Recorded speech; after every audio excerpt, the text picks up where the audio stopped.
This is not how I imagined my first day.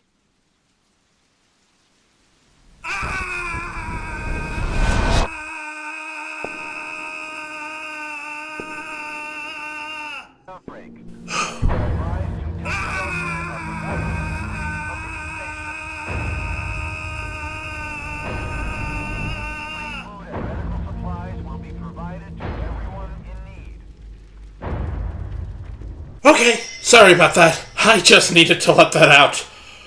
Oh man, when E3 popped up this year, there were exactly 2 games on my to-watch for list. That's not to say there weren't more games I was potentially interested in, but there were 2 games that I was really anxious for. The first was, of course, Devil May Cry 5, which we saw during the Microsoft conference, and I gave my thoughts on already. While it wasn't exactly what I was expecting or hoping for in some ways, it's still great to see the return of the classic characters. The other was the remake of Resident Evil 2. Now this one blew my expectations away, like hot damn! This was the type of reveal I wanted for Devil May Cry 5. And to make things even better, after the live reveal, another trailer was released for the game, showing a bit more of the gameplay. Just, holy shit, this was hype! I am the hype! There's definitely a few things that need to be brought up, of course. First, we have to address the camera. It seems this will be an over-the-shoulder camera, like Resident Evil 4, 5, and 6. And I totally get why fans of the original might be upset by this. A lot of us, myself included, were hoping this game would take the same route as the remake of the first game did way back in 2002, where it took the core gameplay but expanded on it while giving it a sexy graphic upgrade. However, I will say this, the game thus far does not look like an action game. And while I don't have confirmation of this, there's rumors going about that it will include a mode that uses the classic camera style. However, that's all it is right now, a rumor. That being said, the sense of horror is there. Like, holy crap! This game has that same moody, gothic atmosphere as the original game, but with a much, much higher graphic quality. This looks like Resident Evil 2 should in 2018, despite the objections some people may have with the camera. The atmosphere is so on point here. I also want to say that I appreciate the zombies were present in the trailer, but not shown all over the place. They showed enough of them in large enough crowds to make me go, oh, wow, that's intimidating, without making me think, oh, so it's Resident Evil 5 or 6 in Raccoon City. Maybe I'm looking too deeply into this, but I'm really feeling the spooky factor on this one. Second is the character designs. Leon looks pretty much how I expected him to. A lot of people do seem a bit upset at how he looks, but personally, I just see Leon. Now granted, he looks perhaps a little bit too young, especially since I recently saw Resident Evil Vendetta, but at the same time, that takes place more than a decade after the events of this game, and this is likely using Capcom's new RE engine to make it look unsettlingly realistic. As for Claire, her new costume looks really different from the original games, or her slight redesign from the Dark Side Chronicles. I think this was intended to make her look a little bit more believable, as her original outfit was pretty video gamey. That'd be my guess anyway. Incidentally, there's a shot where it looks like Leon is wearing a jacket similar to his Resident Evil 4 one, but it may have just been the lighting. Makes me wonder if the trailer was showing off some alternate costumes or something, which weren't present in the story mode of Resident Evil 6 and weren't in RE7 at all, due to using a first-person view. Anyway, that's just speculation on my part, so take it with a grain of salt. Now then, as for Claire's face, she's not the adorable cutie she was back in Degeneration or the Dark Side Chronicles. But that's not to say she's ugly, mind you.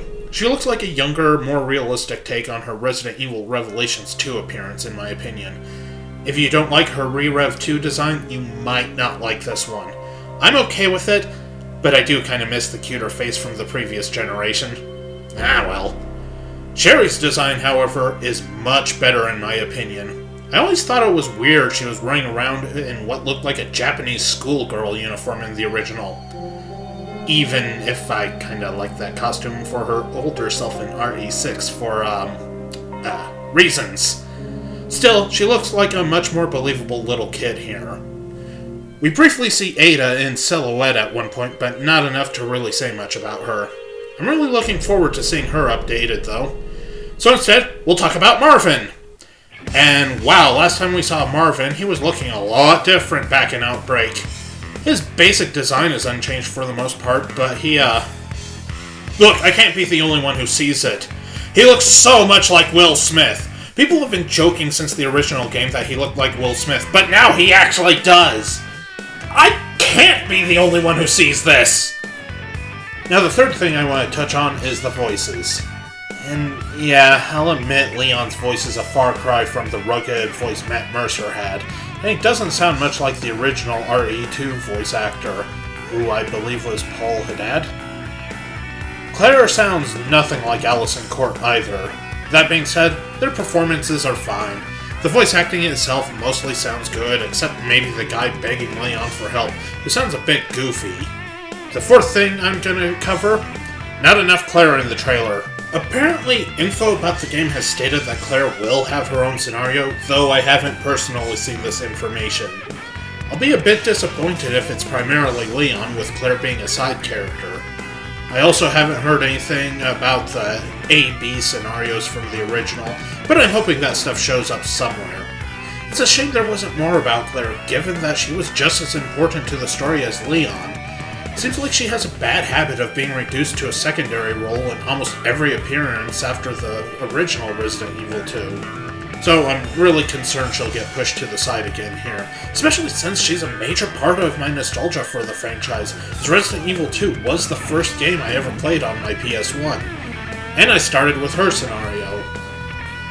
Most of the complaints or questionable aspects are thankfully pretty minor, except the camera and the lack of Miss Redfield, which I definitely understand why people would be upset.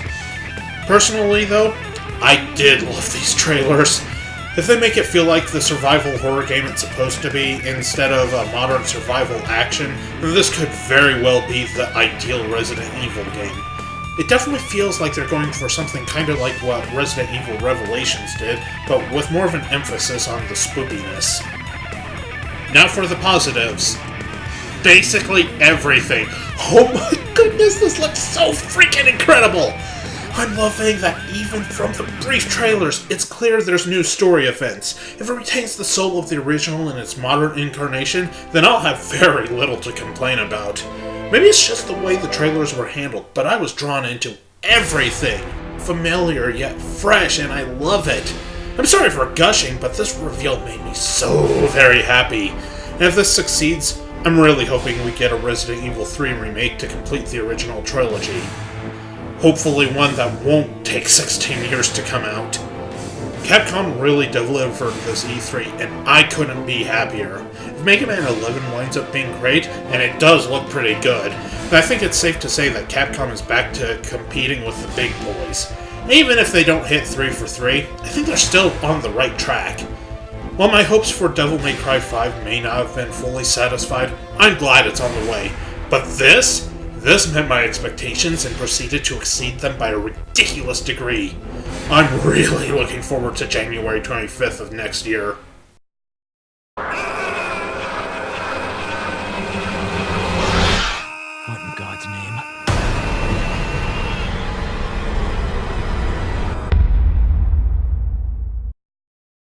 Thank you guys so much for watching. I can't tell you how hyped I am for this remake and how I'm desperately hoping it will retain this momentum until the end credits roll.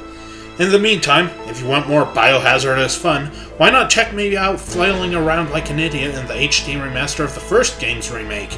Or you can check out Shads and I being immature and incompetent in Resident Evil 5 and 6.